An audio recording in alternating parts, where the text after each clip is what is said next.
Dominic Russo came home without warning. No one knew he was back. The mansion was silent, the way it had been for 14 months. But then he heard something. A sound coming from somewhere inside. His heart started to pound. By instinct, his hand reached for the gun at his side. Yet it wasn't the sound of danger. He didn't know what it was. He moved toward it, following the noise, both hands trembling. It was coming from the kitchen. He pushed the door open, and what he saw made his heart stop. Dominic Russo was a mafia boss, the head of the Russo family, one of the most powerful criminal organizations in New York. He controlled the ports, the underground casinos, and half the protection rackets in Manhattan. Men feared him. Enemies trembled when they heard his name. Everything he touched turned to gold, or turned to blood. But power couldn't bring back what he'd lost. His wife, Isabella, was murdered, shot dead in broad daylight. The Mendez cartel, a rival family, wanted to send a message. They ambushed her car as she was picking up their 3 daughters from preschool. Isabella used her own body as a shield.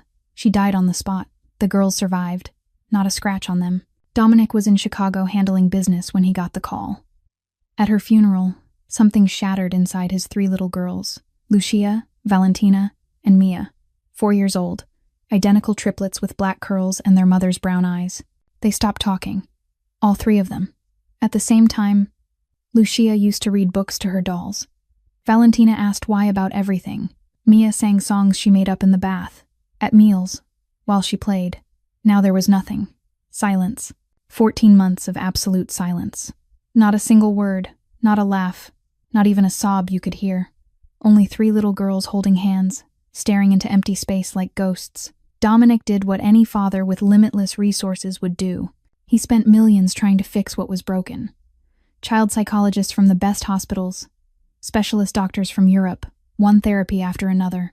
He took them to Disney World, to the Hamptons, to a private island in the Caribbean. He bought them puppies, ponies, built them a toy castle in the garden. Nothing worked. The girls stayed locked inside themselves, silent together, as if they'd made a pact with grief. He did something else, too. He hunted down the Mendez cartel. One by one, he made them pay in blood.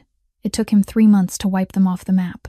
But revenge didn't bring Isabella back, and it didn't make his daughters speak again. So Dominic did what broken men often do. He ran. He buried himself in his empire. 18 hours of work every day. A trip every week. Chicago, Miami, Las Vegas. Because sitting in that mansion, looking at 3 silent little girls, felt like drowning. His estate on Long Island had 15 bedrooms, a pool, a tennis court, a private beach. But it was the loneliest place on earth. And before we continue, hit that subscribe button and turn on notifications.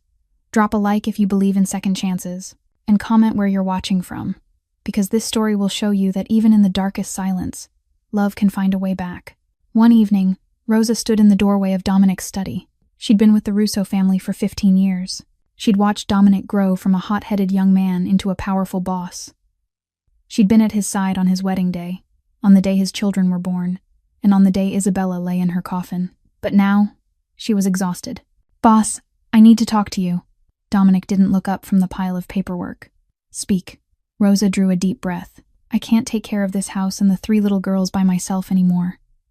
The house is too big. The girls need more care than I can give. I need to hire more people." Dominic still didn't look up. The pen in his hand kept signing documents Rosa didn't want to know the contents of. "Hire whoever you want, Rosa, but check their background thoroughly." His voice was empty, as if she'd just asked about buying more light bulbs. Rosa nodded and stepped out. She knew that was all she was going to get from this man. 3 days later, Elena Vasquez stood before a 3-meter-tall iron gate. She looked up. Security cameras were everywhere, at least 5 she could count. Maybe more she couldn't see. The gate opened slowly without anyone pressing a doorbell. They'd been watching her since the moment she got off the bus. Elena stepped inside. A stone-paved driveway led to a massive mansion. No, not a mansion. This was a fortress, a small kingdom hidden in Long Island. 2 men in black suits stood at the front door. They didn't smile. They didn't greet her. They simply stood there, arms folded, their eyes sweeping over Elena like airport scanners. She noticed the bulge curving beneath their suit jackets. Guns. Both of them carried guns. Elena swallowed. Her heart was beating so fast she could hear it in her ears. She glanced to the left. A glossy black SUV was parked in the yard. Bulletproof glass, armored body. She'd seen this kind of vehicle in movies, the kind meant for presidents or mafia bosses. "Go back," a voice in her head screamed. "Go back, Elena. This isn't a place for someone like you." But she needed this job. She needed money to pay the lawyer for Miguel. She needed money to survive. Fear was a luxury she couldn't afford. She kept walking. A man led her inside. The house was even more intimidating than she'd imagined. Ceilings soaring high, crystal chandeliers, marble floors so polished she could see herself in them. Everything was expensive. Everything was cold and quiet. Quiet in a way that squeezed the breath out of you. Rosa met her in the sitting room, a 55-year-old woman with silver hair and tired eyes that were still kind. She looked Elena up and down. "You're Elena Vasquez?" "Yes, ma'am." Rosa pointed to the chair across from her. "Sit." Elena sat. Her hands rested on her thighs, trying to keep them from shaking. Rosa was silent for a long moment. Then she asked, her voice low and blunt, "Are you scared?" Elena knew she wasn't asking about the job.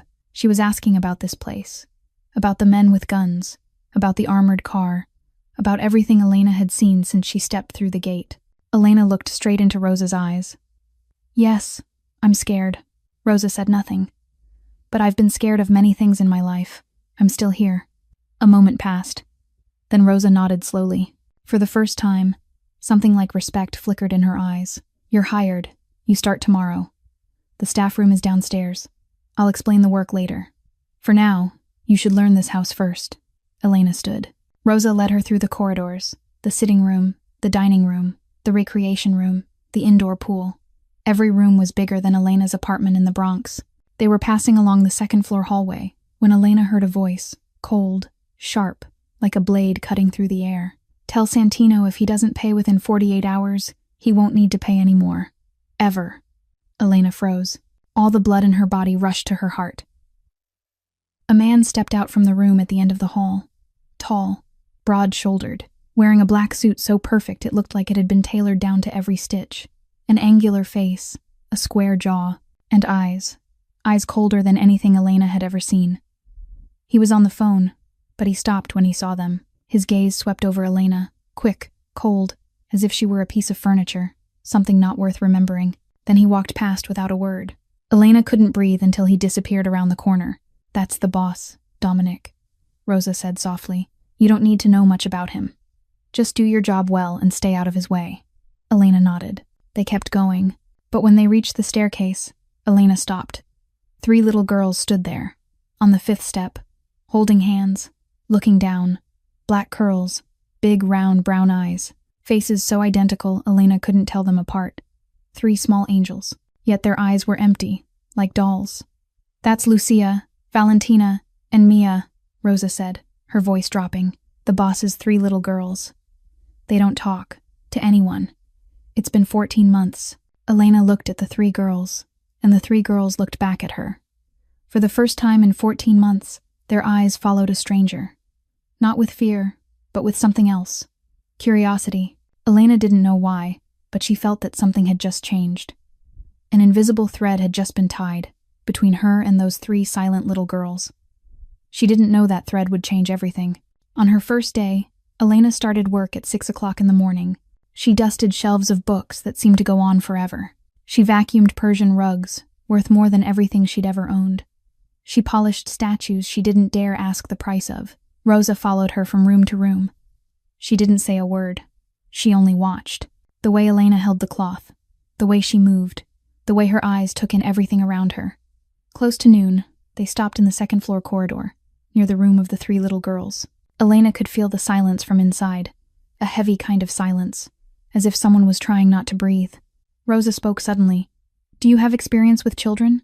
Elena stopped. The cloth in her hand froze in midair. Her eyes drifted into the distance, as if the question had yanked her back to somewhere far away. 3 years ago, the Bronx, a small auto repair shop on the corner of 17th Street. Her father, Antonio Vasquez, was wiping his hands with an oil-stained rag. He was the best mechanic in the neighborhood. Everyone knew him. Everyone loved him. He was decent. He worked hard. He'd never harmed anyone. But none of that mattered. 2 men walked into the shop that afternoon. They wanted protection money. They said this was Los Diablos territory. If you wanted to do business, you paid. Her father refused. He said he'd worked here for 20 years. He didn't owe anyone anything. They fired right there in front of the shop. 3 shots. Chest. Stomach. Head. Elena was on her way home after her shift at the cafe. She heard the gunshots from 2 blocks away. She ran. She ran as fast as she could, but when she got there, her father was already lying in a pool of blood. His eyes were still open, staring up at the sky, as if he were asking God why. Her mother couldn't take it. She collapsed. 6 months later, she was gone in her sleep. The doctor said it was a heart attack. Elena knew the truth. Her mother died of grief. Her heart broke, literally. Then came Miguel, her little brother, 19 years old. The boy only wanted to become an engineer. He'd never gotten into trouble, but someone needed a scapegoat. Someone needed someone to blame. They set Miguel up. Drugs in the trunk. A gun in the closet. He was sentenced to 10 years for a crime he didn't commit. Elena was left alone. 27 years old. No father, no mother. Her brother in prison. She worked 2 jobs, the cafe by day, cleaning offices at night. She went to college in the evenings, early childhood education. Every dollar she earned went toward hiring a lawyer for Miguel. 3 years. 3 years living with pain. 3 years waking up every morning and reminding herself she had to keep going. For Miguel, for the memory of her parents, because she didn't have the right to fall apart. Elena blinked and came back to the present. Rosa was still looking at her, waiting. "I do have experience with children," Elena said, her voice tightening. "But more than that, I understand the pain of losing someone. I live with it every day." Rosa was quiet for a long moment. Then she looked toward the closed door of the girls' room. "Those children have been silent for 14 months, she said softly. "The boss has hired one expert after another. Psychologists from the best hospitals, specialists from Europe. No one's been able to do anything. They haven't said a word, not to anyone, not even to their father." Elena stared at the door, sealed shut. She thought of the 3 little girls on the staircase the day before. The emptiness in their eyes. Their hands clutched together as if it were the only thing keeping them from vanishing. "Maybe they don't need anyone to fix them," Elena said slowly. She didn't look at Rosa. She looked at the door. "Maybe they just need someone who understands." Rosa didn't speak. She only looked at Elena with an expression that was hard to read. Something flickered there. Hope. Or maybe just desperation, reaching for anything it could hold. She turned away and kept leading Elena through the rest of the rooms that still needed cleaning. But they both knew that conversation hadn't been only about work. It had been about something much bigger, something neither of them dared to name yet. During the first week, Elena didn't try to do anything special. She just did her job, dusting, sweeping, folding clothes. But she did everything with a strange gentleness, as if this house were a patient recovering, as if one sudden movement might shatter something fragile. And she sang, not loudly, just small melodies, barely above a breath. Cielito Lindo, the song her mother used to sing her to sleep when she was little. I canta y no loris. She sang while she wiped the stairs. She sang while she polished the banister. She sang while she folded bed linens. Her voice wasn't perfect, but it was warm, and it was real. On the 3rd day, Elena was mopping the 2nd floor hallway when she felt someone watching her. She didn't turn around. She kept working, kept singing, but out of the corner of her eye, she saw her. Lucia, the oldest of the 3 sisters, standing in the doorway of their room, one hand holding the doorframe, watching Elena. 5 minutes passed. 10 minutes. 20 minutes. Lucia was still there. Not speaking, not moving, just watching. Elena wanted to turn around, to smile at the little girl, to say something. But she didn't. Instinct told her not to. Don't force it, don't push, just be there. So she kept singing, Porque cantando se alegran, cielito lindo, los corazones. When Elena finally glanced back, Lucia was gone. The door had closed again. But it was the first time in 14 months that one of the 3 girls had chosen to stand and watch someone for that long. In the 2nd week, something shifted. Elena was sitting in the laundry room, folding tiny little dresses. Dresses for the 3 girls, pink, purple, blue. She folded them carefully, as if they were treasures, and she sang, still, cielito lindo. Then she heard small footsteps. She didn't look up. She kept folding, kept singing. A small shadow appeared at the edge of her vision. Valentina, the 2nd girl. She walked into the room and sat down on the floor, about 3 feet from Elena. She didn't say anything. She just sat there, watching Elena fold the clothes. Elena kept working. She didn't look directly at Valentina. She only let a faint smile rest on her lips, as if she were smiling to herself, and she sang. Valentina stayed there for a full hour. Then she stood up and left, still without a word. But before she went, she looked back at Elena, just for a second, then disappeared. The next day, Mia appeared, the youngest.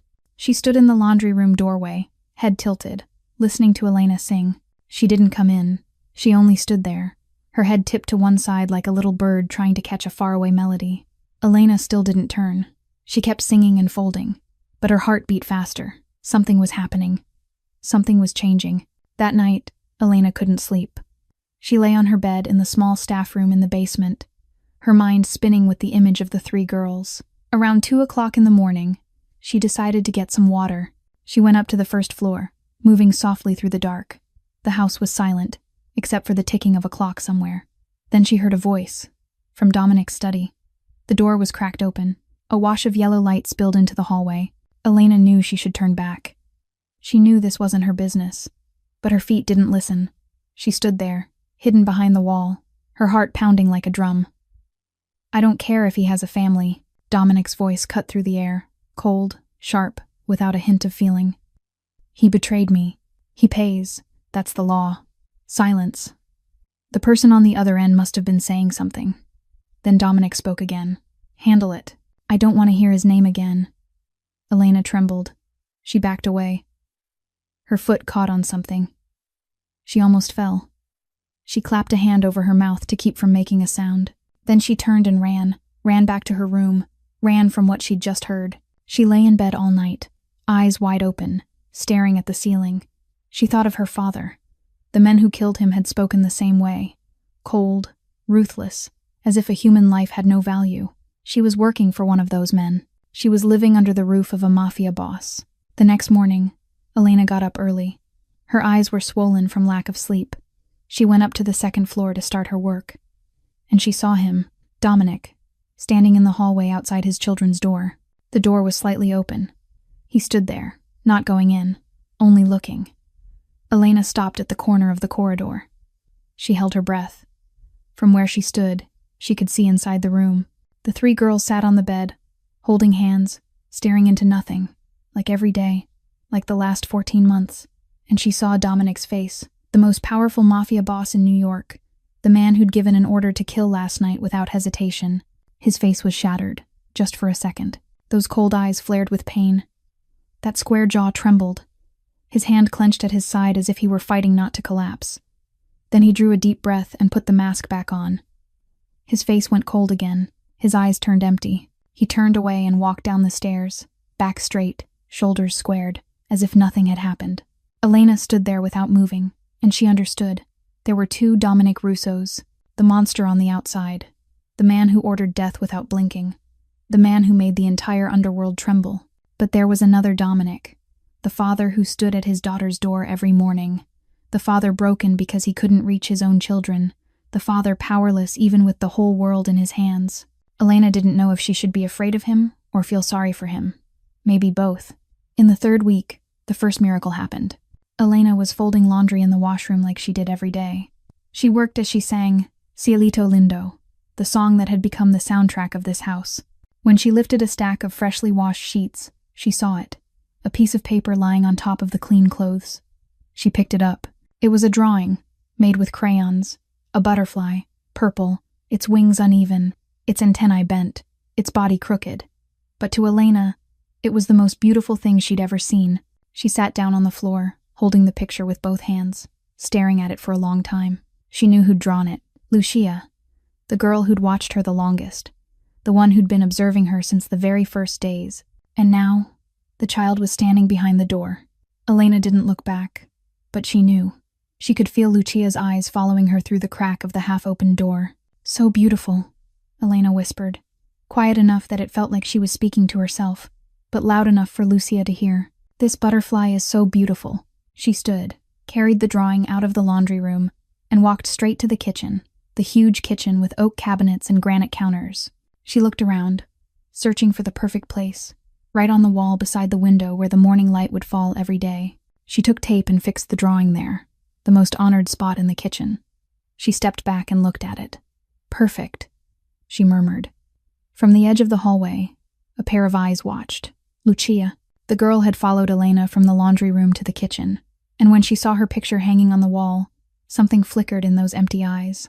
A spark, tiny, but real. Then she turned and vanished. The fourth week, Elena was standing in the sitting room, dusting the statues on the shelf, and she sang, as she always did. Cielito Lindo had become her breath in this house. She didn't hear footsteps, but she felt a presence, someone standing behind her. She didn't turn. She kept singing, kept dusting. Then she heard it. A whisper, small as a breath, fragile as a butterfly wing brushing the air. Sing. Just one word. Elena went still. Her hand stopped in midair. Her heart missed a beat, then raced twice as fast. That was the first word after 14 months of silence. One of the three girls had spoken. Mia, the youngest, the one who used to make up songs in the bathtub. Elena wanted to turn around, to pull the child into her arms, to cry, to run and call Rosa, call everyone, but she didn't. Instinct held her in place. She knew that if she reacted too strongly, she'd ruin everything. This fragile moment would burst like a bubble, so she only kept singing, her voice softer now, gentler, like she was rocking a newborn. Ay, ay, ay, ay, canta y no lores. Then she heard it. A tiny hum. Mia was singing along. Not in words, only the melody, but she was singing. After 14 months of silence, Mia was singing. Elena kept going. She finished the song, then started again from the beginning. Mia hummed with her. The two of them stood there. Backs turned to each other, singing the same song. No one looked at the other, but something was being stitched back together. An invisible thread, delicate, but real. In the 5th week, Elena was folding clothes in the girls' room. She was allowed in now. The 3 girls no longer shut the door when she came. She sat on the floor, folding tiny dresses, and she sang. A different song this time, a sadder one. The song her mother had sung in her final days. Lying in bed, eyes far away, remembering her husband, Valentina sat on the bed, watching Elena. The child didn't speak for a long time. Then, suddenly, she asked, "Why do you sing so sadly?" Elena stopped. She looked up. This was the first time Valentina had spoken to her. Her first sentence, not just a word, but a whole question. Elena set the dress she was folding down on the floor. She knelt so her eyes were level with the little girls on the bed. She didn't rush. She let the moment breathe. "Because sometimes sadness is beautiful too, sweetheart," she said gently. "It means we once loved someone very much. So much that when they're gone, we still remember. We still feel sad, because love doesn't disappear, just because the person we love isn't here anymore." Valentina was silent. Her big brown eyes held Elena's without blinking. Then she said, her voice as small as a falling leaf, "I'm sad too." Elena felt her heart tighten. "I know, Angel," she whispered. "I'm sad too." Valentina looked at Elena for a long time, as if she were searching for something in her eyes. Then she reached out. Her tiny hand touched Elena's cheek, a touch as light as a butterfly wing, warm and full of trust. Elena didn't move. She let that small hand rest on her face. Tears gathered in the corners of her eyes, but she didn't wipe them away. She let them fall, because sometimes tears are beautiful too. They mean we can still feel. We're still alive. In the doorway, Lucia and Mia stood watching, hand in hand, their eyes no longer empty. Something was waking up in those eyes. Something that had died 14 months ago. Slowly, gently, coming back to life. In the 6th week, the wall of silence began to collapse. Not all at once, not with a single crash, but brick by brick, one at a time, slowly, gently, the way spring melts ice. Lucia was the first to speak of her mother. She was sitting beside Elena in the laundry room, watching her fold clothes, and then, all of a sudden, the little girl said that her mother used to sing too. Her voice was small and raspy, as if her throat had forgotten how to make sound after 14 months of not being used. She said their mother sang while she cooked. Their mother sang while she bathed them. Their mother sang so beautifully. Elena's hands paused, but she didn't turn to look at Lucia. She was afraid that if she looked, the child would stop. So she just kept folding, her voice soft, as she said that her mother must have been wonderful. Lucia went on, saying that her mother was so beautiful, that her mother had long black hair, that her mother had brown eyes like theirs, that her mother smiled all the time. The little girl's voice began to tremble. And then she said that her mother stopped smiling, and then her mother went away. Elena still didn't turn. She let Lucia talk. She let the words pour out like water that had been dammed for too long. finally finding a way to escape. The next day, Valentina asked the question no one dared to answer. She was sitting on the bed, watching Elena tidy the room, and she asked why their mother had to go. Her voice wasn't a whisper anymore. It was a real question, painful and desperate. She said she'd asked Daddy, but Daddy didn't say anything. Daddy just walked out. Daddy never talked about Mommy. Elena sat down beside the bed. She didn't know how to answer. She didn't know the truth. She only knew the fragments she'd picked up from Rosa, from scraps of conversation. She told Valentina, slowly, that sometimes bad things happen to good people, and she didn't know why, and no one knew. But that didn't mean their mother wanted to leave. She told her that their mother loved them. That their mother loved them so much. Valentina looked at Elena, her eyes rimmed red, and asked how Elena knew. Elena said because no mother wanted to leave her children. Never. That night, Mia spoke about her mother for the first time. The youngest was lying in bed, eyes turned up to the ceiling, while Elena sat beside her, singing softly. And then Mia spoke, her voice dreamy, like she was talking inside a sleep she couldn't quite wake from. She said she missed the smell of her mother's hair, the smell of jasmine, that her mother held her every night. And Mia used to breathe in her mother's hair before she fell asleep, and now she couldn't remember that smell anymore. She tried to remember, but she couldn't. Elena felt her heart break into a million pieces. She reached out and stroked Mia's hair with a tenderness that almost shook. She whispered that Mia would remember. Maybe not with her nose, but she'd remember with her heart. And the things we love never truly disappear. They live in our hearts. Mia turned to look at Elena, and then the child cried, for the first time in 14 months. She cried out loud. Not the silent kind of crying, but real crying, sobbing, painful, freeing. Elena pulled her into her arms. In the doorway, Lucia and Valentina stood watching, and then they cried too. They climbed onto the bed and pressed into Elena's embrace. The four of them held on to one another and cried, crying for Isabella, crying for the months of silence, crying for all the pain they'd kept locked inside for too long. Elena cried with them. She cried for her father, for her mother, for Miguel, for herself. That night, for the first time, the pain was shared. And once it was shared, it felt a little less heavy. In the 8th week, the miracle happened. Laughter came back. Not once, but many times, every day. The girls began helping Elena with the house. Lucia helped fold laundry. She didn't fold neatly, but she tried so hard. Valentina helped water the plants. She asked the name of every flower, asked why leaves were green, asked why flowers needed water. Mia helped bake. Really? She got dough all over her face and licked sugar from the spoon. But she laughed, a bright giggle, clear as wind chimes. They sang together, the familiar song about sunshine that their mother used to sing. Elena carried the main melody. The 3 girls sang along. Their voices didn't match. Their words were sometimes wrong, but no one cared. The kitchen filled with music. One afternoon, Rosa stood outside the kitchen door. No one knew how long she'd been there. She looked inside. Mia was sitting on Elena's shoulders, her hands tangled in Elena's hair, laughing without stopping. Lucia and Valentina sat on the kitchen table, legs swinging, mouths open in song. Elena was folding tiny dresses, smiling as she sang along. Late afternoon sunlight poured through the window, laying warm gold over all of them. Lucia's purple butterfly drawing was still on the wall, a silent witness to everything that had happened. Rosa lifted a hand to cover her mouth. Tears streamed down her cheeks. 14 months. 14 months of silence. No child psychologist had done it. No specialist had done it. No amount of money had done it. But this girl had done it. In 8 weeks. Rosa backed away from the kitchen door, her hand trembling as she took out her phone. She dialed Dominic's number. He was in Miami, a business trip that was supposed to last 2 weeks. The phone rang. Once, twice, 3 times. Dominic's voice came through. Clipped and cold, the way it always was. Asking what it was, Rosa. Rosa told him he should come home.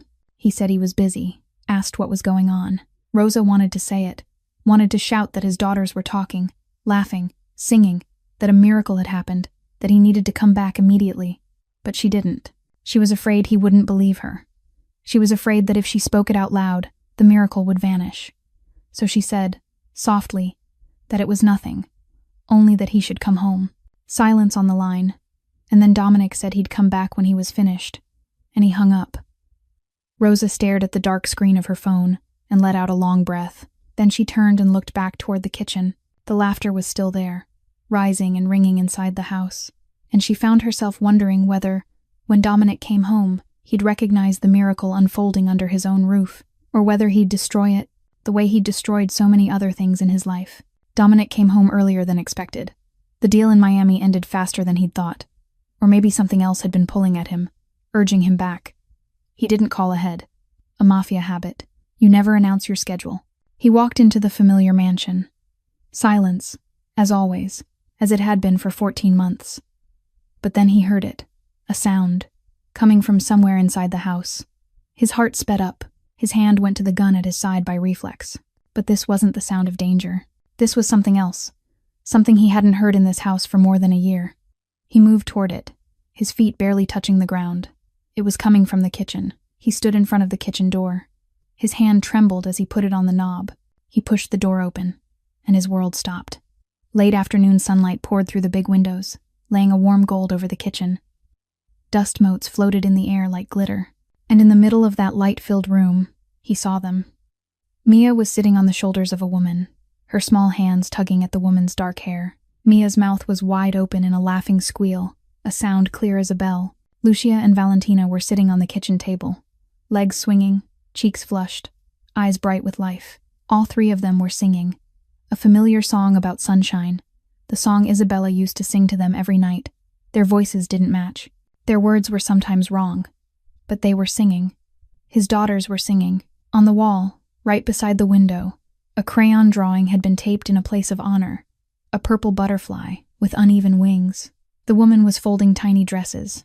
She was smiling. She was singing along. She moved gently with the rhythm, making Mia laugh even harder on her shoulders. Elena, the housekeeper he'd only seen once in the hallway. The girl he hadn't even bothered to look at. Dominic's briefcase slipped from his hand. The sound wasn't loud enough for anyone in the kitchen to hear. They kept singing. They kept laughing. He stood there, unable to move, unable to breathe. His daughters were talking. His daughters were laughing. His daughters were singing. After 14 months of absolute silence. After 14 months of watching them like ghosts. After 14 months of believing he'd lost them forever. For 3 seconds, just 3 seconds, joy flooded Dominic. Relief so intense his chest felt like it might split open. Gratitude. A feeling he'd thought had died with Isabella. As if God had finally heard his prayers. As if miracles truly existed. He wanted to run in, to gather his girls into his arms, to cry, to tell them that Daddy loved them. Daddy loved them so much. Then Mia shouted, "Sing louder, Miss Elena! Miss Elena!" Her voice was pure happiness, pure trust, pure love, for that woman, not for him. And something shifted inside Dominic, fast, sudden, like someone flicking a switch in the dark. The joy vanished. In its place came something else, something darker. This woman had done what he couldn't. She'd brought his daughters back from the land of silence, while he, Dominic Russo, the most powerful mafia boss in New York, the man who made the whole underworld tremble, the man who'd erased an entire cartel for revenge, he hadn't been able to do a thing. He'd spent millions. He'd hired the best experts. He'd taken them everywhere. He'd bought them everything they could ever want. Nothing had worked. Then a housekeeper appeared, a girl with no name, no degrees, nothing at all, and she did what he couldn't. In 8 weeks. Jealousy. That was where it began. A small flame in his chest. Shame. Feeding the flame. He was their father. He should have been the one making them laugh. He should have been the one they called for. Not this strange woman. Anger. Igniting. Out of control. He looked at Elena. At the way she smiled at his daughters. At the way Mia tugged her hair with easy intimacy. At the way Lucia and Valentina looked at her with an expression they'd never once given him. And he hated her. He hated her. Because she'd done what he couldn't. He hated her because she'd shown him his own helplessness. He hated her because he couldn't hate himself. The darkness in Dominic Russo rose up, and it needed somewhere to pour itself out. What the hell is going on in here? Dominic's voice ripped through the kitchen like gunfire. No, worse than gunfire. This was the voice of a mafia boss. The voice that had ordered the execution of more enemies than anyone could count. The voice that made even the toughest criminals tremble. The singing stopped instantly, as if someone had pulled the plug. Silence slammed down on the kitchen, heavy enough to steal the air from your lungs. Mia on Elena's shoulders went rigid. Her face crumpled. Her tiny lips began to quiver. Her eyes went wide as she stared at the man in the kitchen doorway with pure terror. Elena felt her body shake, but she didn't panic. She carefully set Mia down on the floor, gently, slowly, as if she were handling a bomb that could go off at any second. "Sir, I was just," she started. "You were hired to clean," Dominic roared, cutting her off. He stepped into the kitchen, each footfall like thunder. "Not to turn my kitchen into a circus." Lucia and Valentina shrank back on the kitchen table. The two girls clutched each other's hands, eyes wide with horror. They'd never seen their father like this. They'd seen the Mafia boss, but they'd never seen that boss aim himself at the person they loved. Mia started to cry. A small, strangled sound of fear. She ran to hide behind Elena's legs, both hands gripping Elena's skirt. Elena stood tall. She didn't bow her head. She didn't step back. She'd lived through too much to collapse in front of an angry Mafia boss. "The girls were happy, sir," she said, her voice small but steady. "This is the first time in 14 months they've talked. They've laughed. They've sung. Can't you see that? I don't need you telling me what my children need." Dominic moved closer. His face was flushed. Veins stood out in his neck. His fists clenched so hard his knuckles turned white. "They're my children, not yours. You've got no right." Elena stepped back once, not from fear, but because Mia was hiding behind her and she needed to protect the child. But she didn't lower her gaze. She looked straight into Dominic's eyes, her brown eyes meeting his black, furious ones. "I'm the only one who's gotten them to speak again, sir," she said slowly, each word clear. "How many experts did you hire? How much money did you spend? No one could do it, but I did. In 8 weeks. You can fire me, but you can't deny that." Dominic went still. No one, in his entire career, in his entire life, had dared to speak to his face like that. His men wouldn't, his enemies wouldn't, even other bosses weighed every word when they spoke to him. But this girl, this nameless housekeeper, stood there and threw the truth at him. The truth he didn't want to hear. The truth that hurt him more than any bullet. His anger doubled. "You're fired," he snarled through his teeth. "Pack your things. Get out of here. Right now." She just stood there, looking at him. There was no fear in her eyes, no begging, only something that looked like disappointment and pity. That made Dominic even more furious. He didn't need anyone's pity, especially not from a housekeeper. Fast footsteps sounded in the hallway. Rosa ran in. She'd heard the shouting from the sitting room. "Boss," she gasped. "You don't understand. She's done what no one else could. The girls are talking. The girls are laughing. Please don't." "Shut up." Dominic turned. His stare pinned Rosa like he wanted to kill her. It was the stare he saved for enemies, not for the housekeeper who'd been with his family for 15 years. Rosa stepped back. Her legs shook. She grabbed the doorframe so she wouldn't fall. In 15 years with the Russo family, she'd never been afraid of Dominic. She'd seen him angry. She'd seen him cold. She'd seen him give terrible orders, but he'd never turned that cruelty on her, not until today. She didn't say another word. She just stood there, trembling, tears running down her wrinkled cheeks. Dominic turned back to Elena. "Get out of my house," he said, his voice cold as ice. "Before I do something we'll both regret."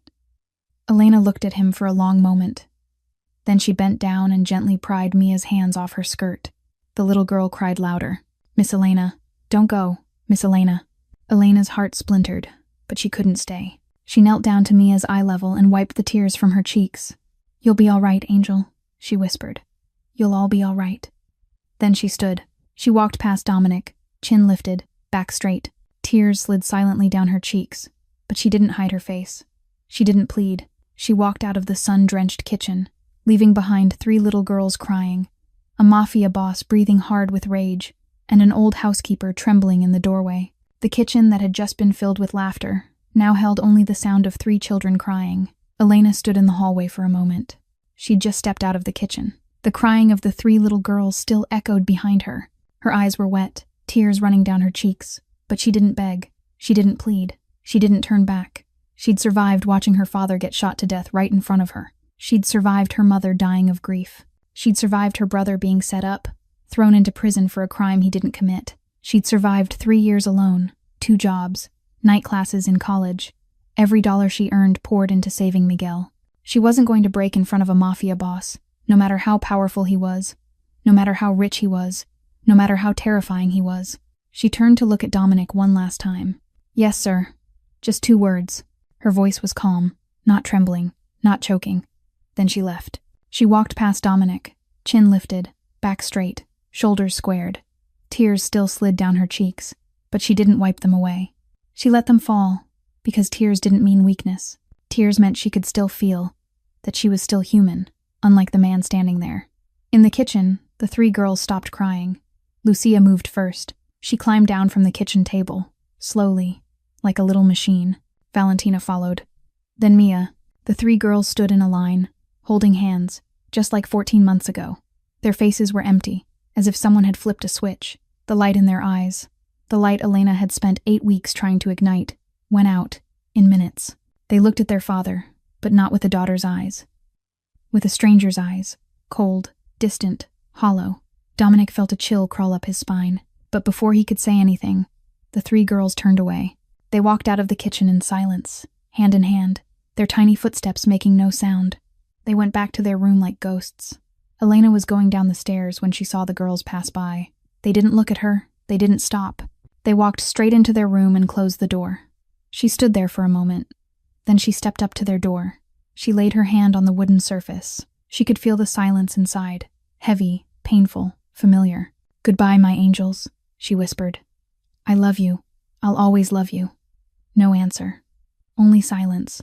The silence she'd fought to break for 8 weeks. The silence that had returned in minutes. Elena stood there a little longer, then lowered her hand. She turned away. She walked out the front door, across the yard, past the guards with faces hard as stone, past the 3-meter iron gate, out to the road, and she disappeared.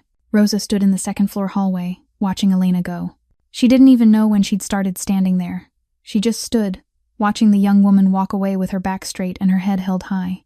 15 years with the Russo family. She'd seen Dominic back when he was a hot-blooded young man with ambition burning in his eyes. She'd watched him build an empire from nothing.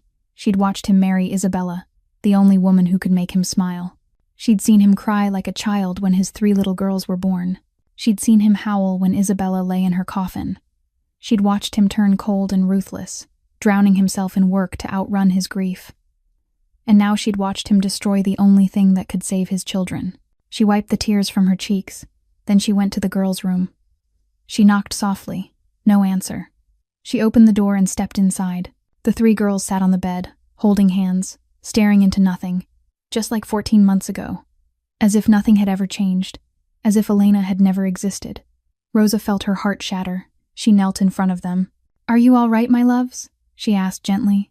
Lucia looked at her. Those big brown eyes were empty now, like 2 dark holes. No emotion, no life. Then the little girl turned her face to the wall. Without a word. Rosa stayed there on her knees for a long time. Then she stood and walked out. She went to find Dominic. He was in his study, sitting behind his desk, staring into nothing. An opened bottle of whiskey sat on the desk, a glass in his hand. Rosa walked in without knocking. For the first time in 15 years, she didn't ask permission. "Boss," she said, "you just fired the only person who got the girls to speak again." Dominic didn't look at her. He took a sip of whiskey. "Get out, Rosa." 14 months, boss," Rosa went on, her voice shaking but firm. 14 months, and no one could do anything. That girl did it in 8 weeks. 8 weeks. And you threw her out. For what? Pride? Jealousy? Get out, Dominic repeated, his voice hissing through his teeth. Rosa looked at him, tears running down her cheeks. "I will," she said. "But you should know this." The girls went silent again the second she walked out that door. They haven't said a word. They look at you like you're a stranger. And this time, boss, this time I'm not sure anyone can save them anymore. She turned and walked out, leaving Dominic alone in the dark room, with the bottle of whiskey, with the glass, and with the truth he didn't want to face. He destroyed the only thing left, not because of enemies, not because of danger, but because of his own jealousy and pride. The days that followed were hell. The silence came back, but this time it was worse, so much worse. Before, the girls had been silent with everyone. They didn't speak to anyone. They didn't look at anyone. They didn't react to anyone. But now their silence had a target. Dominic, they weren't just quiet. They refused him, completely, relentlessly. On the first morning after Elena left, Dominic tried to have breakfast with his daughters. He sat down at the table. The 3 little girls were already there, and in front of each of them was a plate of pancakes Rosa had made. They didn't eat. They didn't pick up their forks. They just sat there, staring at the food. The moment Dominic sat down, all 3 of them stood up, at the exact same time, as if they'd agreed on it beforehand. They walked out of the dining room, leaving Dominic alone with 4 plates of cold pancakes. On the second day, he tried to go into their room. He knocked. No answer. He opened the door and stepped inside. The 3 girls were sitting on the bed, holding hands, like always. But when he came in, all 3 turned their faces away, turned their backs to him, stared at the wall, as if he didn't exist, as if he were air. "Girls," he called, his voice rough. "Daddy's sorry. Daddy knows Daddy was wrong. Please look at Daddy." No response. They kept their backs turned, kept staring at the wall, kept silent. Dominic stood there for 15 minutes, saying everything, apologizing, begging, promising. Nothing changed. Finally, he stepped out, closed the door, and stood in the hallway with his hand braced against the wall, fighting not to collapse. On the 3rd night, Dominic couldn't sleep. He lay on his bed, staring at the ceiling, thinking about Isabella, thinking about the happy days, thinking about the girls' laughter before the tragedy, thinking about Elena and how she'd brought that laughter back, and how he'd destroyed it. Around 2 o'clock in the morning, he got up. He went to the girls' room. He opened the door softly, trying not to make a sound. Moonlight streamed through the window, washing over the 3 little girls lying on the bed in a layer of silver. They lay pressed close together, hands still clasped, even in sleep. Dominic stood in the doorway, looking at them, his heart tightening. He stepped into the room, carefully, 1 step at a time. He stood beside the bed, looking down at 3 angel faces asleep. He wanted to touch them, to stroke their hair, to kiss their foreheads the way Isabella used to every night. He reached out. Then Lucia opened her eyes, the oldest, the one who'd always been the strongest, the one who protected her sisters. She didn't startle. She wasn't afraid. She just opened her eyes and looked straight into Dominic's. The moonlight reflected in those big brown eyes. And Dominic saw something that sent cold down his spine. Hate. Lucia opened her mouth and spoke, the first time since Elena left. "You sent Miss Elena away." Her voice was cold as ice, not trembling, not choking, only the truth, brutal and painful. "I hate you." 3 words, only 3 words, but they pierced Dominic like 3 bullets. Then Lucia turned her face to the wall and closed her eyes, as if she'd never woken up, as if she'd never said anything. Dominic stood there, frozen, unable to breathe, unable to move. He didn't know how long he stood there. Maybe minutes, maybe hours. At last, he backed away, left the room, and closed the door. And that was the last time Lucia spoke to him. Dominic went straight to his study. He didn't turn on the lights. He sat down in the chair in the dark. He reached for the bottle of whiskey on the desk. He didn't pour it into a glass. He drank straight from the bottle. The liquor burned down his throat, but it wasn't hot enough to burn away the pain in his chest. On the desk, in a silver frame, Isabella was smiling at him. Beside her were their 3 little girls. The photo had been taken 6 months before Isabella was murdered. 4 bright smiles, 4 happy eyes, a perfect family. Now only a memory. Dominic picked up the picture. He looked into Isabella's eyes. "I failed, sweetheart," he whispered. "I failed the girls. I destroyed everything." And he cried. For the first time since Isabella's funeral. For the first time in 14 months. Tears ran down his face, the tears a Mafia boss never let anyone see. He cried for Isabella, for his daughters, for himself, for everything that had been lost. Then the pain turned into anger. He needed to pour it out. He needed to do something. He grabbed his phone and dialed Marco. "Find me someone," he said the moment Marco answered. "Anyone. I need to kill someone. I need to let this rage out. Find me a target." Silence on the other end. A long moment. Then Marco spoke, his voice steady, gentle, like he was talking to a friend, not his boss. "Killing doesn't bring the girls back, boss." Dominic went still. Marco went on. "You wiped out the Mendez cartel, every last one of them. Did that bring the boss's wife back? Did it make the girls speak again? Violence doesn't solve pain, boss. You know that." Dominic didn't answer. He just sat there with the phone pressed to his ear, tears still on his cheeks. Then he threw the phone at the wall. It shattered. Pieces flew everywhere. He sat in the dark, alone, with a bottle of whiskey half empty, with Isabella's picture, and with a truth he couldn't outrun. He'd destroyed the only thing left. Not because of enemies, not because of danger, but because of his own jealousy, pride, and stupidity. And this time, there was no one to take revenge on, no one to blame, only himself. Marco Benedetti had followed Dominic Russo for 15 years, 15 long years, back to when they were both just street kids with nothing but anger and a hunger to climb. Marco remembered the first day they met. in a dark alley in Brooklyn, both of them trying to dodge the cops after a petty theft. They'd crouched behind a dumpster, hearts pounding like drums, eyes locked in the dark, and somehow they knew they were going to go a long way together. 15 years later, Dominic was the most powerful mafia boss in New York, and Marco was his right hand. He'd killed for Dominic, more times than he could count. He'd been ready to die for Dominic at any moment. He'd stood by Dominic through every rise and fall, through the days of building the empire, through the wedding to Isabella, through the day the 3 little girls were born, through Isabella's funeral, through 14 months of silence. Marco had seen Dominic in every state, furious, cold, ruthless, in pain. But last night, when Dominic called at 2 o'clock in the morning demanding someone to kill, Marco had seen something new. His boss was breaking, truly breaking. Not the kind that showed on the outside like when Isabella died, but the kind that shattered from the inside, the kind no one could see. But Marco saw it, because he knew Dominic better than anyone. The next morning, Marco came to the estate early. He found Dominic in the study. The door was open. The curtains were drawn tight. Darkness filled the room even though it was already daylight outside. Dominic sat behind the desk, still wearing the suit from yesterday. Unshaven, hair messy, eyes red and swollen. The whiskey bottle on the desk was empty. Isabella's photograph lay face down. He looked like a dead man. No, worse than a dead man. He looked like someone dying slowly who couldn't die. "Find her," Dominic said. His voice was raw, as if he hadn't spoken in days. "Find Elena Vasquez." Marco stood still. He didn't know how to react. After everything that had happened, after the way Dominic had treated that girl, now he wanted her found.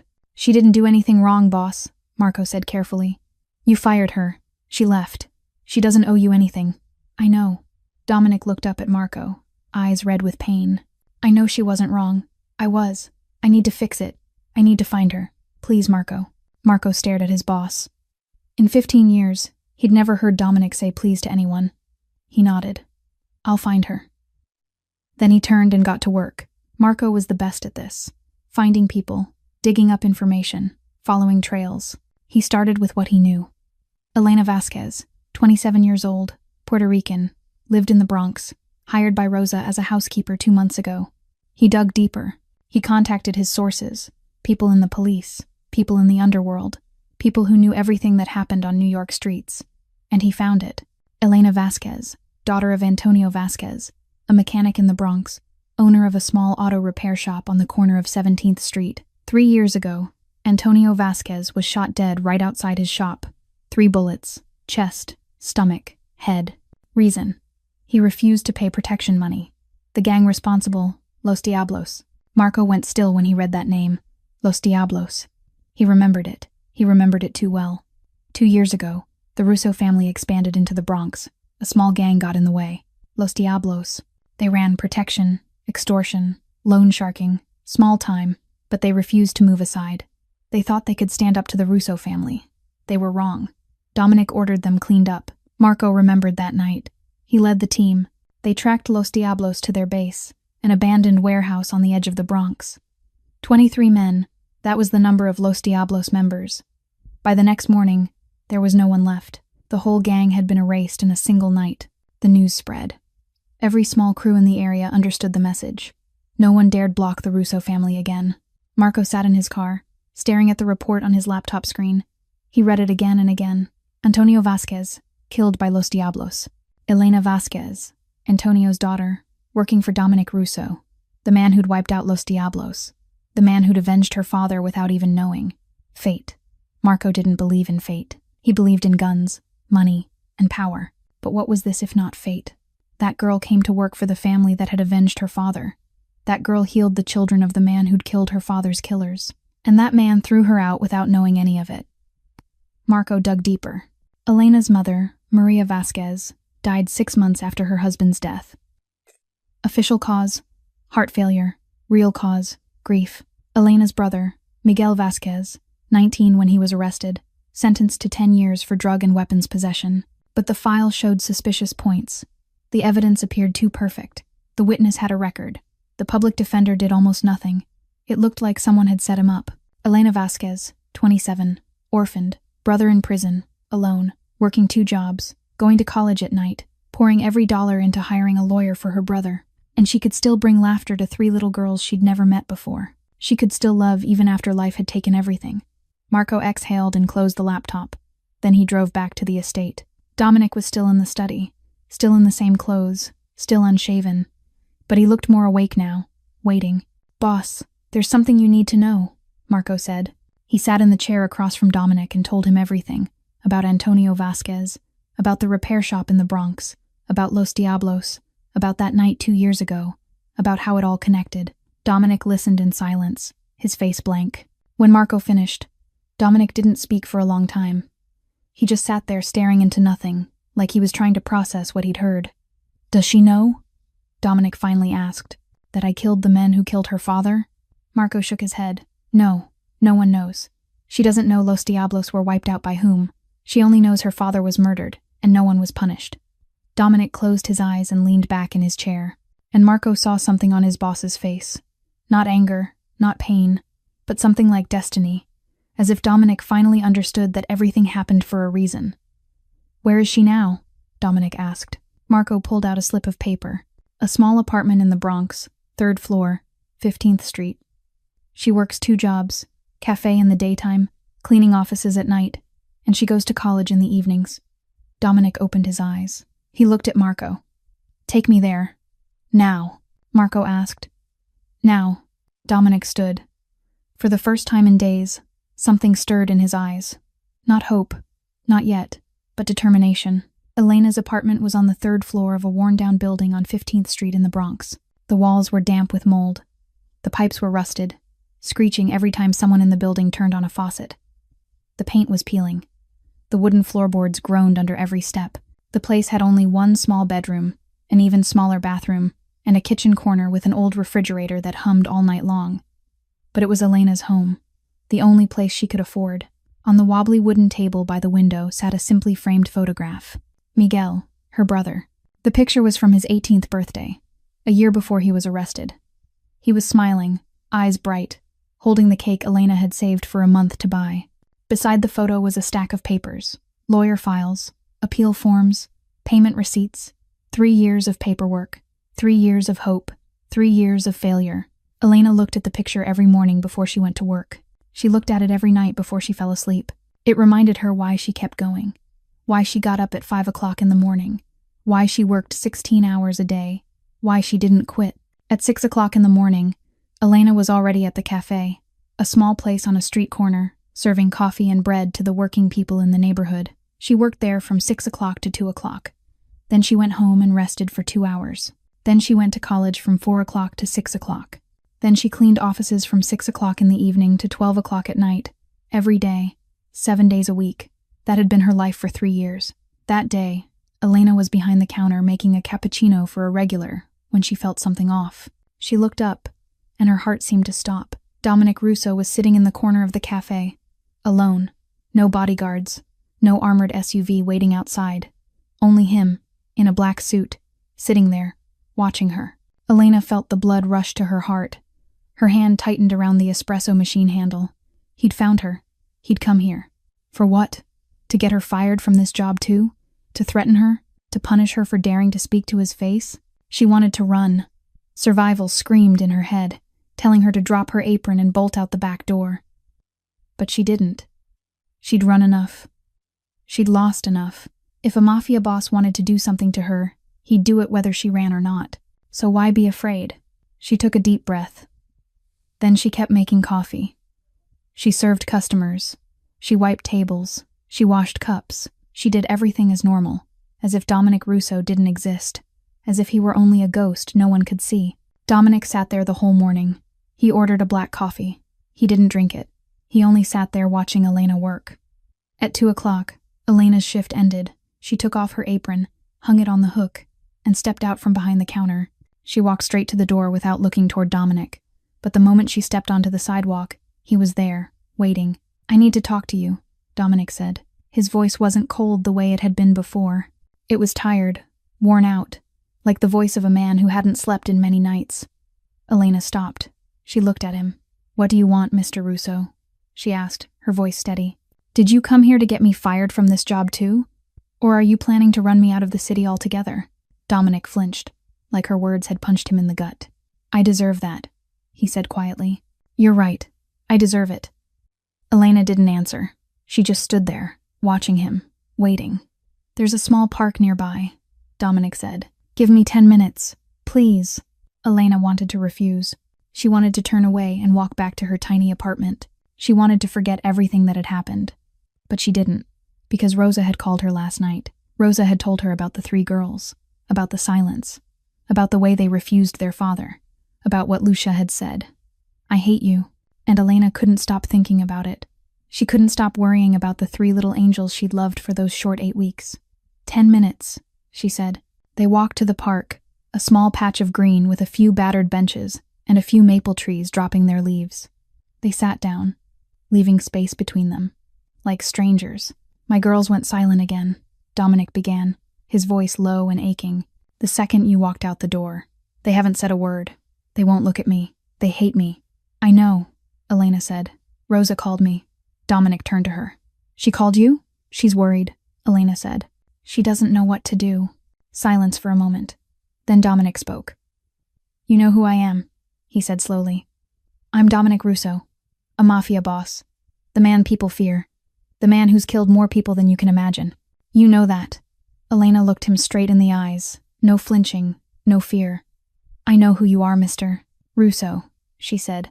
My whole Bronx knows who you are. Then why aren't you afraid? Dominic asked. Why do you dare talk to me like that? Why do you dare look me in the eye without shaking? Elena let out a soft laugh, a sad laugh, the kind that had seen too much suffering. Because I've already lost everything, Mr. Russo, she said slowly. My father was shot dead 3 years ago, right outside his shop, 3 bullets. He was the best man I've ever known. My mother died 6 months later. She couldn't survive it. Her heart broke. My brother Miguel, 19, was set up. He was sentenced to 10 years for a crime he didn't commit. He's rotting in there while I work 16 hours a day to pay lawyers. Elena stopped. She looked at Dominic. What else is there for you to take from me, Mr. Russo? She asked. My life? Take it. It isn't worth much anyway. But don't expect me to fear you. I've got nothing left to fear. Dominic looked at her, and for the first time, he truly saw her. Not as the housekeeper, not as the girl who dared to speak to his face, but as a human being, someone who'd endured too much, someone stronger than anyone he'd ever met, even himself. Dominic looked at Elena for a long time. Then he said it. I was wrong. His voice was low and heavy. I was jealous. You did what I couldn't. You made my daughters speak again. You made them laugh. You made them sing. And I, instead of being grateful, I was jealous. I was angry. I destroyed everything. Elena didn't look at him. She stared straight ahead, at the maple leaves drifting down slowly in the late afternoon wind. You're right, she said. You destroyed everything. Silence. The wind moved through the park, carrying the smell of rotting leaves and exhaust from the street. I want you to come back, Dominic said. Elena turned to look at him, for the first time since they'd sat down. What? Come back. Work for me. Stay with my daughters. You're the only one who can help them. You're the only one they trust. Please. Elena gave a small laugh, a laugh with no warmth in it. I can't, Mr. Russo. Dominic leaned toward her. I'll pay double. No. Triple. No. 10 times. Any number you want. Just say it. Elena stood up. She faced Dominic again, her eyes flashing with something like anger. You think this is about money? She asked, her voice higher now. You think you can buy me with money? Do you know what it felt like? Being thrown out like a criminal, in front of children I loved, in front of 3 little girls I spent 8 weeks trying to heal. Do you know the look in their eyes when I walked out? Do you know Mia's crying still haunts me every night? Elena stopped. She drew a deep breath. I'm working 2 jobs to pay a lawyer for my brother, she said, her voice dropping. I get up at 5 o'clock in the morning. I go to bed at 1 o'clock. I'm so tired sometimes I forget how to breathe. But every night, before I sleep, I still think about those 3 little girls. I still worry about them. I still pray for them, even after you threw me out like a dog. She looked straight into Dominic's eyes. Sorry isn't enough, Mr. Russo. Money isn't enough. Nothing is enough. She turned away and started to walk, her feet finding the stone path toward the park gate. She would go home. She would forget all of it. She would keep living, the way she always had. Your brother. Dominic's voice came from behind her. Elena froze. Her foot stopped mid-step. Her heart missed a beat. She turned back. What did you just say? Dominic stood up. He walked toward her. Miguel Vasquez, he said slowly. Your brother. 22 years old. Serving a 10-year sentence at Sing Sing for possession of drugs and illegal weapons. But he didn't do it. He was set up. Elena felt heat rush into her face. Her hands curled into fists. You investigated me? She demanded, her voice trembling with anger. You dug through my life? And now what are you doing? Bribing me, using my brother to force me back. Who do you think you are? Dominic shook his head. No. Elena stopped. She stared at him, eyes still sharp with suspicion and fury. No? No, Dominic repeated. I'm not bribing you. I'm going to help your brother, whether you come back or not. Elena couldn't speak. She just stood there, staring at him, her mouth slightly open. What? I've got the best lawyers, Dominic said. I've got connections in the justice system. I can find out who set your brother up. I can reopen the case. I can get him out of there. But why? Elena asked, her voice barely a whisper. Why would you help? You don't owe me anything. I don't owe, Dominic said, nodding. But it's the right thing. I've done too many wrong things in my life. The blood on my hands will never wash off. But at least I can do one thing right. I can help an innocent person get out of a place he doesn't belong. I'm not asking you to give me anything in return. Elena looked at him. Her eyes began to redden. Her lips trembled. Miguel, she said, her voice catching. He's only 22. He didn't do anything wrong. He just wanted to be an engineer. He had dreams. He had his whole life ahead of him, and they took it all. For 3 years I've tried to save him. For 3 years I've worked myself sick. For 3 years I've spent every dollar on lawyers. And nothing changed. Nothing. Tears started to run down her cheeks. She didn't wipe them away. She let them fall. I know, Dominic said softly. And I'm going to help. No conditions, no trade, whether you come back or not. I'm still going to help Miguel. That's a promise. Elena stared at him, searching those dark eyes for deceit, for a scheme, but she couldn't find it. She saw only exhaustion, regret, and maybe for the first time, sincerity. She didn't know what to say. She just stood there with tears streaming down her face, looking at the man she'd hated minutes earlier, and wondering if he was changing, or if she was being fooled again. Elena stood there for a long time, tears still wet on her cheeks. The late afternoon wind moved through the park, colder now. Then she did something she didn't expect from herself. She turned back, she walked to the bench, and she sat down. Dominic looked at her without speaking. He sat down too, a little distance away, the way it had been before. Elena studied him. For a long time, she was trying to read him, to understand him, to find out who he really was beneath the mask of a Mafia boss. Why? She asked. Her voice was calmer now, no longer angry, only curious. Why would you help Miguel even if I don't come back? What do you get out of it? Dominic looked down at his hands. Hands that had signed so many death orders. Hands that had shaken hands with the devil. Hands that had built an empire on other people's blood and tears. Because I've destroyed too many things in my life. He said slowly. I've taken too much. Lives, families, futures. The blood on my hands will never wash off. I know that. I'll pay for what I've done, sooner or later. He looked up at Elena. But at least I can do one right thing. Just one.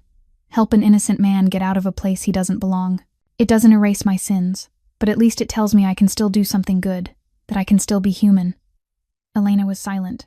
She looked toward the maple trees shedding their leaves, yellow and red, falling slowly like autumn's tears. You know, Mr. Russo, she said, her voice as light as the wind. I hate you. I know, Dominic said. I hate the way you treated me, Elena went on. I hate the way you screamed in that kitchen. I hate the way you terrified those 3 little girls. I hate the way you think money can buy everything. I know, Dominic repeated, not defensive, not explaining, only accepting. But I love those children, Elena said. I love Lucia with her pretend strength, trying to protect her sisters. I love Valentina with her endless why questions. I love Mia with her tiny singing voice and her clear laughter. 8 weeks. I was with them for only 8 weeks, but I love them like they're my own. She turned to look at Dominic. So I'm going to tell you this. If I come back, you've got to change. Really change.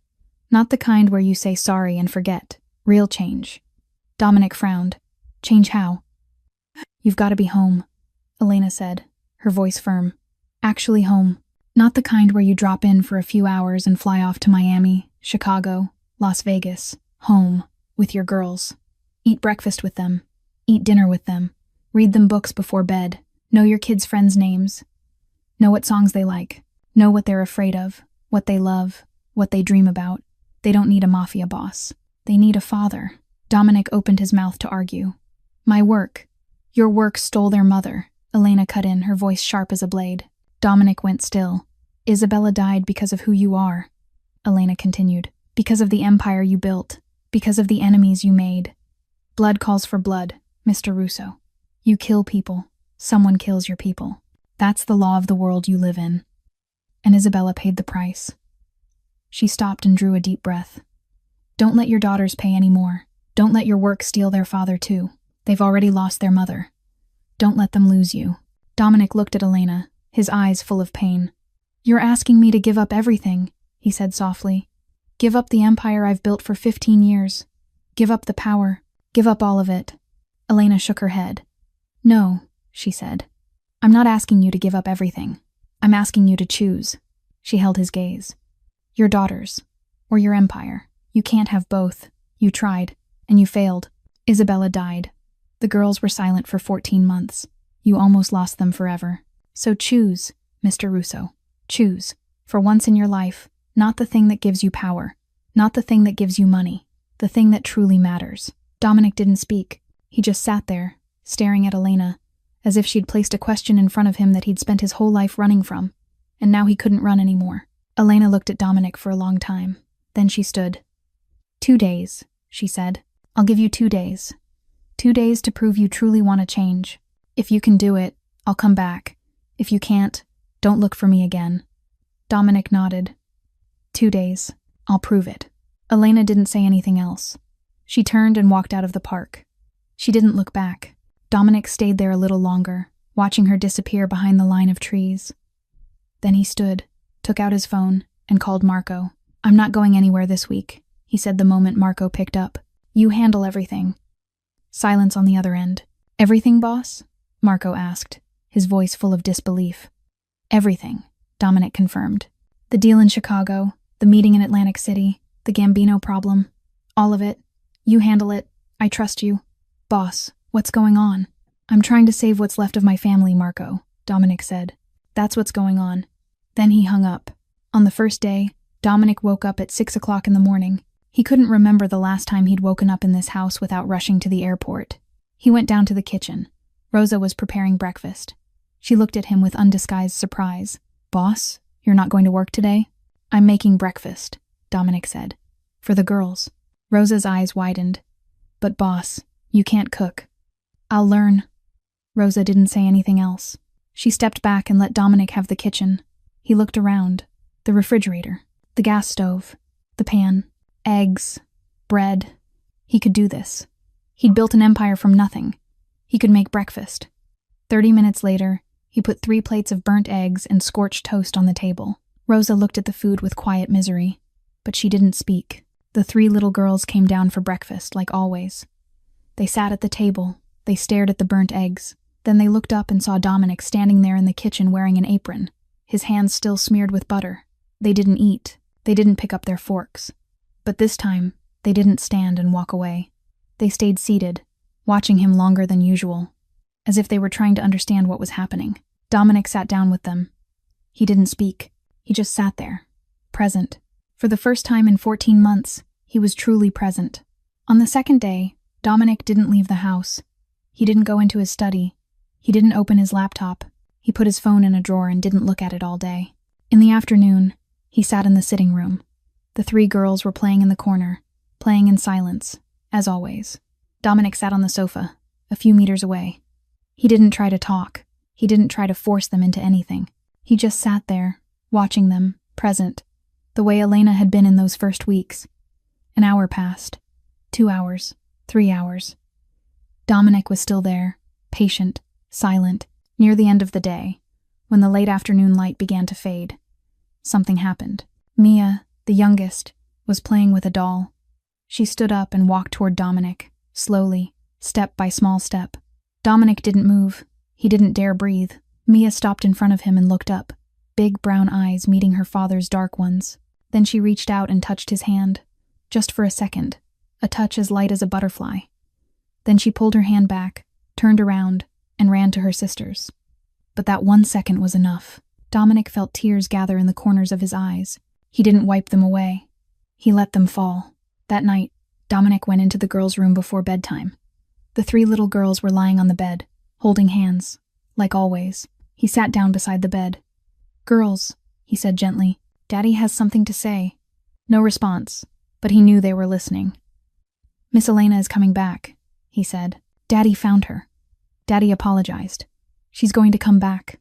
Lucia turned her head, for the first time since the night she'd said, "I hate you." "Really?" she asked. Her voice was small, suspicious, but there was a thin, fragile thread of hope inside it. "Really, sweetheart," Dominic said, his voice catching. "She's coming back. And Daddy's going to be here too. Daddy's going to stay home more. Daddy's going to be with you. I promise." Lucia stared at him.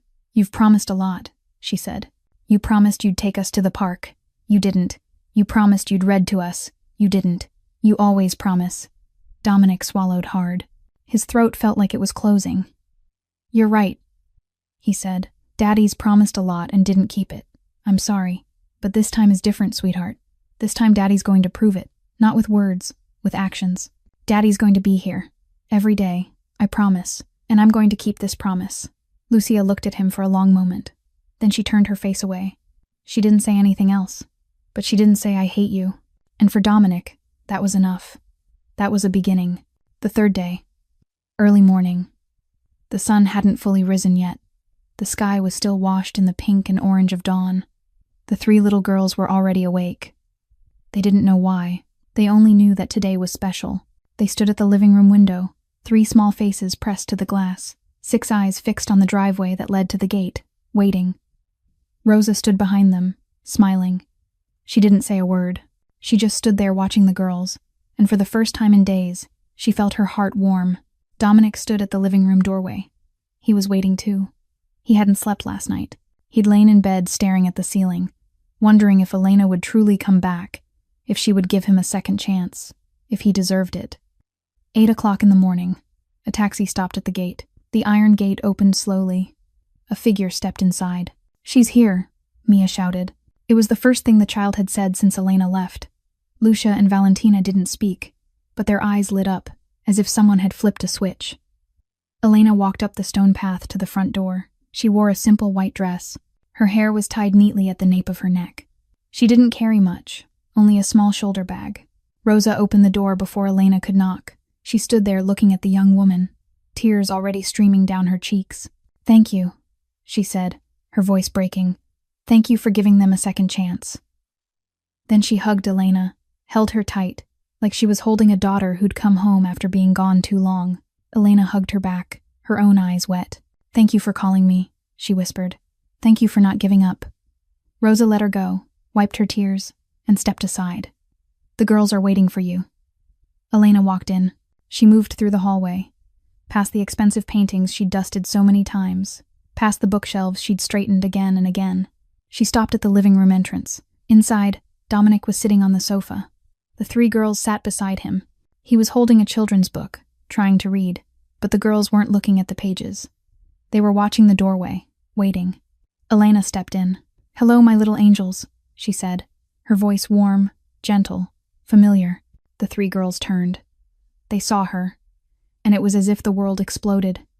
"Miss Elena, Miss Elena, Miss Elena," all 3 screamed at once. Their voices filled the room, filled the house, filled the whole universe. They jumped off the sofa and ran to Elena like 3 little storms, like 3 bullets, like 3 angels set free.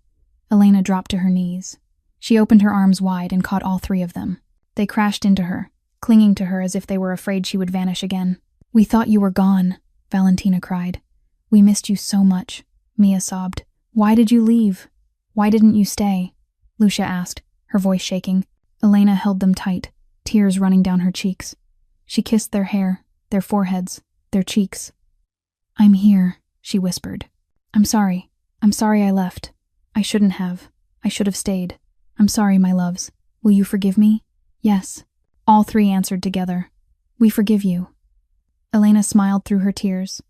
She hugged them tighter, like she was trying to make up for every day she hadn't been with them. Lucia lifted her face to Elena, big brown eyes still wet. "Are you staying?" she asked, her voice small, fragile, afraid. "Are you staying with us? Are you leaving again?" Elena looked at Lucia. Then she looked up at Dominic. He was still sitting on the sofa. The book had fallen to the floor. He wasn't holding it anymore. He was only sitting there watching Elena and the girls, tears streaming down his face. The most powerful mafia boss in New York, the man who made the whole underworld tremble, was crying like a child. Elena looked at him. He nodded, slowly, firmly. Elena turned back to Lucia. "I'm staying," she said. "I promise. I'm not leaving again. I'm going to be here, with you, every day." Lucia stared at her, then wrapped her arms around Elena again. This time, there was crying, real crying. The crying of a child who'd held pain too long and was finally being released. Valentina suddenly spoke. "Daddy found Miss Elena, didn't he?" she asked, turning to Dominic. "Daddy went looking for Miss Elena?" Dominic stood. He walked over slowly and knelt beside Elena and the girls. "I did," he said, his voice rough with emotion. "Daddy found Miss Elena. Daddy apologized to her. Daddy asked her to come back, because Daddy loves you, because you need her, and because Daddy was wrong." Lucia looked at him for a long time. Then she did something Dominic never would have dared to dream. She reached out and took his hand, her tiny hand wrapping around his big hand, calloused and scarred. "Are you staying with us too?" Lucia asked. "Like Miss Elena? Are you going to be home?"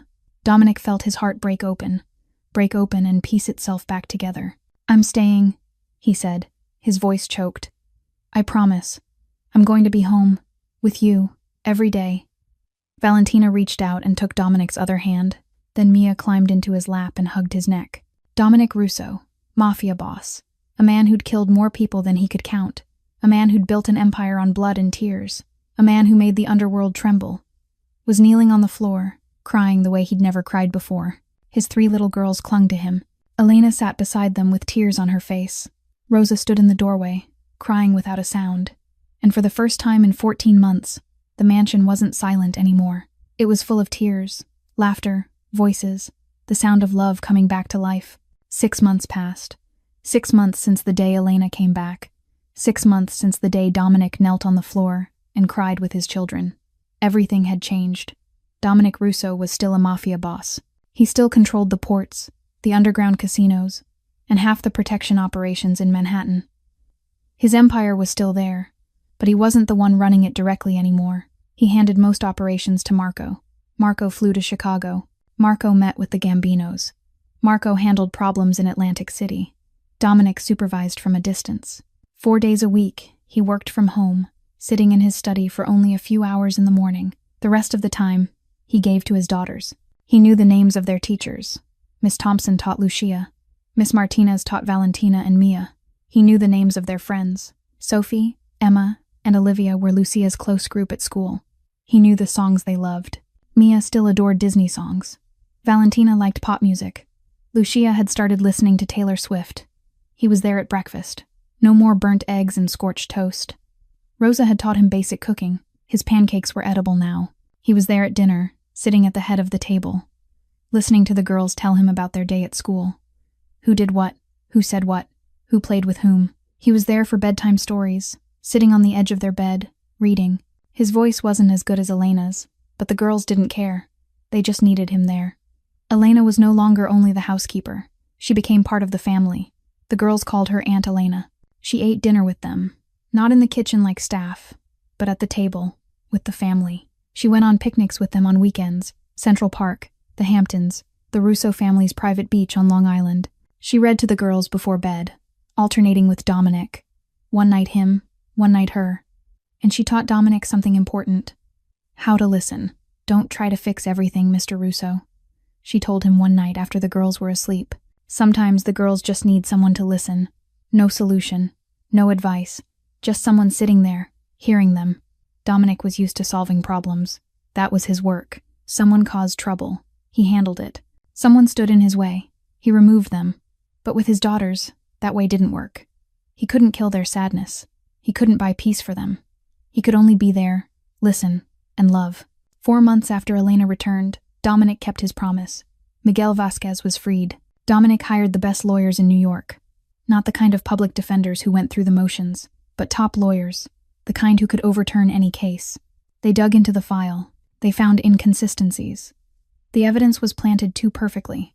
The witness had a record and connections to a rival gang. Miguel's fingerprints weren't on the gun or the drugs that had been found. They filed an appeal. They presented new evidence. They put pressure on the system. 4 months later, Miguel Vasquez walked out of Sing Sing, a free man. Elena waited outside the prison gate. She'd been there since early morning, even though the release hearing was scheduled for 2 o'clock in the afternoon. She couldn't sit still. She couldn't wait at home. She had to be here. Her hands shook. Her heart beat so hard she could hear it in her ears. 3 years. 3 years she'd waited for this day. 3 years she'd worked like a madwoman. 3 years she'd prayed every night. And now it was happening. The heavy iron gate began to open. Elena held her breath. A figure appeared. Miguel, her brother, 22 years old, thinner than she remembered, paler, but his eyes were still bright. The eyes of the 19-year-old boy who'd dreamed of becoming an engineer were still there. "Sis," Miguel called, his voice breaking. Elena didn't wait another second. She ran to him. She wrapped her arms around her brother, holding him like she was afraid he would vanish, holding him like 3 years of separation had been pressed into one moment. "You're home," she sobbed. "You're home. You're home." Miguel hugged her back. He cried too. The two of them stood there in front of the prison gates, holding each other and crying, not caring who was watching, not caring about anything else. Dominic stood beside the black car parked not far away. He didn't come closer. He didn't intrude on this moment. He just stood there in silence, watching Elena and her brother. After a long time, Miguel lifted his head. He saw Dominic. He saw the expensive car. He saw the perfect suit. He knew at once this wasn't an ordinary man. "You're the one who?" Miguel asked, looking at Dominic. "I'm the man who owes your sister a great deal," Dominic said. "She saved my family. Helping you is the least I can do." Miguel looked at Dominic, then at Elena. He didn't fully understand what was happening, but he understood one thing. This man had helped pull him out of hell. "Thank you," Miguel said. "Whoever you are, thank you." Dominic nodded. "Don't thank me. Live a good life. That's how you thank me." They got into the car. Dominic drove. Elena and Miguel sat in the back. The two siblings held hands the whole way home. They didn't say much. They just held on and felt each other's presence. In the weeks that followed, something shifted between Dominic and Elena. No one said it out loud, but everyone saw it. Rosa saw it. Marco saw it. Even the girls saw it. Lingering looks that lasted a little too long. When Elena crossed the living room, Dominic's eyes followed her. When Dominic spoke, Elena listened as if every word mattered. Late-night conversations on the porch after the girls were asleep. They sat there drinking tea, talking about everything and nothing.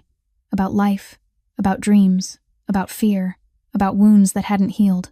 They didn't talk about love. They didn't talk about the future. They only talked. But in the silences between their words, something was growing. Something warm. Something no one dared to name yet. One Saturday afternoon, the sun was sinking low. The western sky was washed in orange and pink, like someone had spilled watercolor across a giant canvas. Dominic went looking for his daughters. He checked the living room, the playroom, their bedroom. No one. Then he heard laughter, coming from the backyard. He stepped onto the porch and saw them. Elena and the 3 little girls were kneeling in the soil, hands smeared with mud, clothes streaked with dirt, and no one cared. They were laughing, that clear, bright laughter echoing through the garden. Dominic walked closer. "What are we planting?" he asked. 4 faces lifted to him, 4 shining smiles. "Sunflowers, Daddy," Mia shouted, holding up her muddy hands like a trophy. Aunt Elena said Mommy liked sunflowers, Lucia added. "So we're planting them for Mommy, so Mommy can see them from heaven." Dominic felt his throat tighten. He looked at Elena. She was watching him with gentle eyes. She gave a small nod, as if telling him it was all right. He knelt down beside his daughters. His knees sank into damp earth. His expensive suit picked up mud. He didn't care. "Your mom loved sunflowers," he said, his voice thick. "So much. She said they were the most beautiful flowers." Valentina looked up at him. "Why did Mommy like them, Daddy? Why sunflowers and not roses or tulips?" Dominic was quiet for a moment. He looked at the tiny seeds in the packet. Then he looked up at the sky, turning purple. Your mom once told Daddy something, he began. She said sunflowers always turn toward the light, no matter how dark it gets, no matter how black the clouds are, no matter how hard the storm comes. Sunflowers still face the sun. They don't give up. They don't turn away. They keep searching for the light. She said that's how we should live. No matter how dark life feels, always turn toward the light. Lucia looked at her father. Like us, she said softly.